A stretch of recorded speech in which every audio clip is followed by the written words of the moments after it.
revient l'honneur et la responsabilité de prononcer l'hommage spécial. Messieurs les membres du gouvernement sont présents. Messieurs les autorités administratives et politiques sont présents. Les chorales sont présentes. Toutes les grandes familles sont présentes. L'ensemble des enfants, les petits-enfants, les arrière-petits-enfants sont présents. Il me manque une personne qui est absente. Maman Mafo Mbela. Notre chère mère. Et quelle mère? Une étoile filante. Notre ange gardien. Elle s'en est allée. Une brutale séparation. Un douloureux arrachement. Notre chagrin est immense. Maman Brigitte Simon est partie avec l'auréole de la félicité, celle d'une vie illuminée par une bonté proverbiale. Ne dit-on pas dans cette culture bamilékée qu'elle prisait au plus haut point que les bienfaits sont comme l'herbe? On finit toujours par en retrouver des traces. Ne dit-on pas à Batosso, écrin de verdure, havre de fraternité, terreau de patrimoine, sur cette terre des hauts plateaux de l'Ouest, surplombant les massifs, à 1700 mètres du niveau de la mer, que faire du bien est la vertu morale la plus absolue. Ne dit-on pas à Baham, des rois emblématiques des hauts plateaux, où elle avait la grâce de devenir Mafo Mbela, éminent titre de notabilité, que ceux qui font le bien se consacrent aux autres, font don de leur temps pour la communauté, donnent de la main pour attacher un paquet, sont comme la pluie qui nourrit et fait pousser la graine. Oui, frères et sœurs, ne dit-on pas chez ces aimés et estimés parents, devenus ancêtres d'une grande famille, feu papa Kamale et feu maman Kussu Marie, que les gens de bien sont le sel de la sauce et le sucre de la boisson? Oui, par son cœur sur la main, cette approche concrète de la foi qui en faisait d'elle une Samaritaine de son temps. Elle était une véritable légende de famille. Une vie que Maya Angelou, poétesse africaine et américaine, aurait appelée l'itinéraire d'une héroïne de cœur. Que Kamara Lai aurait désigné comme le roman d'une mère altruiste. Et que Thérèse Opomokouri, première écrivaine camerounaise, aurait appelé le parcours d'un modèle de générosité. Enfant de l'an 40, quand le Cameroun, ce pays qu'elle aimait si chèrement, ployait sous le joug colonial, au pied de ses vallons des terres fertiles, de ses massifs des grasses files, en ces temps où s'éveillaient les luttes pour les droits et l'égalité, elle n'était pas une de ces personnes à la générosité ostentatoire. Elle était d'un bois plus raffiné, une essence rare, de celle que l'on distingue de l'ivraie. C'était en effet une de ces personnes qui disaient, comme en Orient autrefois, que l'altruisme, la bonté, la générosité, la vraie, la plus cristalline, c'est celle où la main gauche ignore ce que la main droite a donné. Ce que lui ont appris cet oncle si proéminent de gentillesse, papa Kamgen Joseph, Diwa Boteux et maman Méo Véronique, des figures précieuses, qui l'ont prise sous l'aile à l'âge de 6 ans, lui sérinant l'essentiel et la substantifique moelle de la vie. Ce sont ces valeurs qu'elle a, dans la plus pure tradition africaine, transmises à ses enfants, élevés au lait de la générosité, de la rigueur et du sens de l'effort dans le travail, du respect de l'autre et d'une ambition saine. Regardez pour s'en convaincre les trajectoires d'Hortense Kemenien à Saint-Étienne, de Rodolphe Simokam à Yaoundé, de Sonia Fenzé à Paris, de Somo Christian à Yaoundé et de Dimo Patrick à Yaoundé.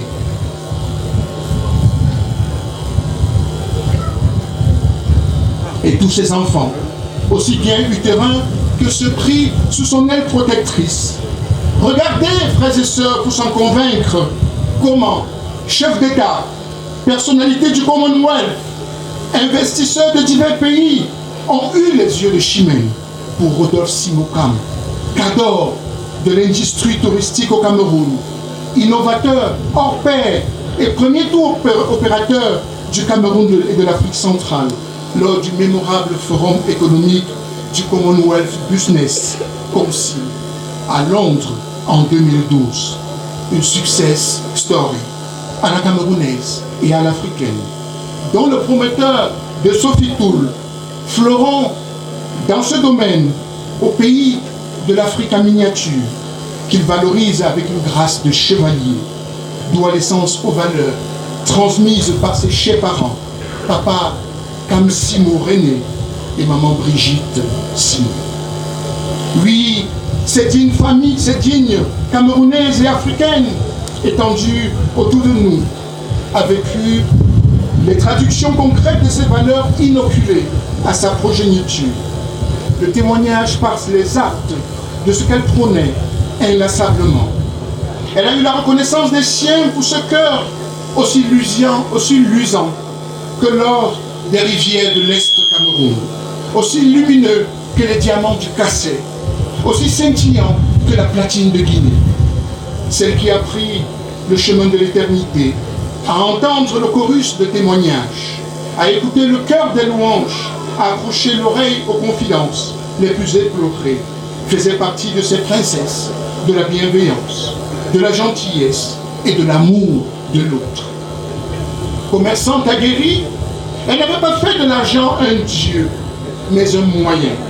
Elle savait, comme dit l'auteur, que s'il est un dévoué serviteur, qu'il est un dévoué serviteur, mais est un maître aussi mauvais que tyrannique. Femme de foi, elle avait compris que seul Dieu et les valeurs qui en découlent sont ses véritables maîtres. Ce qui guidait, éclairait sa pratique éthique du commerce, comme l'aurait suggéré un Saint-Augustin ou un Saint Omebon, celui que l'on désire, saint patron des marchands. Pèlerine de l'amour et de l'autre, elle avait inculqué à ses 6 enfants, dont l'aîné l'a précédé sur le chemin des cieux, des valeurs hautes, des valeurs profondes, entre le sacré saint respect, une honnêteté de pieux, une ardeur au travail d'ouvrier de la vie, un sens de la famille étanche. Une mère, une épouse que l'on admirait, qui apprenait le courage, la hargne et l'envie de réussite. Une mère, source vivifiante de sagesse, qui nourrissait du lait de la providence et qui abreuvait de ces eaux pures qui jaillissent des coteaux du mont Fako. Telle Madame Sonia Fenzé, son enfant que je connais le mieux, reflet donc de cette éducation de qualité, de cette transmission réussie des valeurs, de cette exaltante valorisation du patrimoine africain en la matière.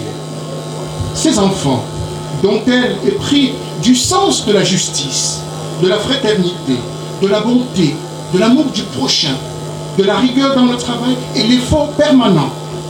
Un sens de l'effort comme celui de cette petite fille des années 50 qui réussit avec bravoure aux épreuves du certificat d'études primaires élémentaires. Des petits-enfants aussi, arrière-petits-enfants, bouts de chou et prunelles de mamie, qui prisaient ces moments joyeux et inoubliables. Ces petits-enfants qu'elle couvait comme les plus précieux poussins, servis comme des princes et princesses, qu'elle bichonnait d'une inextinguible grâce maternelle. À ces enfants, petits-enfants et arrière-petits-enfants, s'étaient ajoutés de nombreuses autres personnes venue de divers horizons, prise sous l'aile de maman Marie-Brigitte Simot, ce qui avait fini par faire pleinement partie de la famille, et vous avez entendu le témoignage tout à l'heure, et d'entrer à jamais dans son cœur, devenant ses enfants adorés. Parmi ces personnes entrées dans sa vie, M. Comenieux, Roger et Maître Innocent Fenzé, digne et valeureux, brillant, avocat du barreau de Paris, celui-là qui fait notre fierté au niveau de la ville-lumière et du pays des 365 fromages, la France. Ce pays, c'est aussi, pour nous, membres de la diaspora, notre maître du pont de Moretti à la Camerounaise. Amadou Hampâté-Bâ disait, en Afrique, l'amour n'est pas seulement affliction, elle est aussi une occasion de méditation, de communion, d'absolution et de célébration. Ce n'est pas donc, si l'on saisit l'acception profonde de ces propos, loin de l'image que peut projeter l'attitude des uns et des autres, un moment enjoué. C'est surtout un départ que l'on accompagne, un embarquement que l'on aperçoit, un envol que l'on regarde de loin. C'est aussi une percée des cieux, insondable, un vol linéaire pour l'éternité. Un vol tel celui dans lequel embarque aujourd'hui la matriarche Mafembeula, où aucun navigant aérien ne le guide, aucun commandant de bord ne détient le plan de vol, aucune tour de contrôle n'aiguille le ciel, aucune plateforme n'accueille le jumbo jet, aucun panneau n'affiche les horaires de départ et d'arrivée. C'est un vol où l'espérance tient lieu de viatique. Ce n'est pas le vol de nuit de Saint-Exupéry. Ce ne sont pas des pérégrinations aériennes de Roland-Garros. Ce n'est pas le voyage au bout de la lune, au bout de la nuit de Louis-Ferdinand Céline, ou encore les déambulations aériennes des oracles de Kimenga. Non, notre matriarche, maman Brigitte Simot, a pris un vol en aller simple, sans visa, sans tracasserie administrative, avec pour seul passeport l'onction du Seigneur dont nous implorons la miséricorde. Le seul signataire du sésame pour la vie éternelle. Seul pilote de l'univers, il accueillera son âme au gré de ses volontés. Il sera le seul à lui dresser la passerelle, à lui ouvrir le sens d'entrée et à lui autoriser les transits, à lui permettre de scruter à travers hublot céleste les points et les points de la terre. Alors, frères et sœurs, si vous êtes d'accord avec moi, je vous invite à vous lever. Je vous invite à vous lever. Et ensemble, rassemblés autour de sa dépouille pour la dernière fois, nous allons lui faire une standing ovation.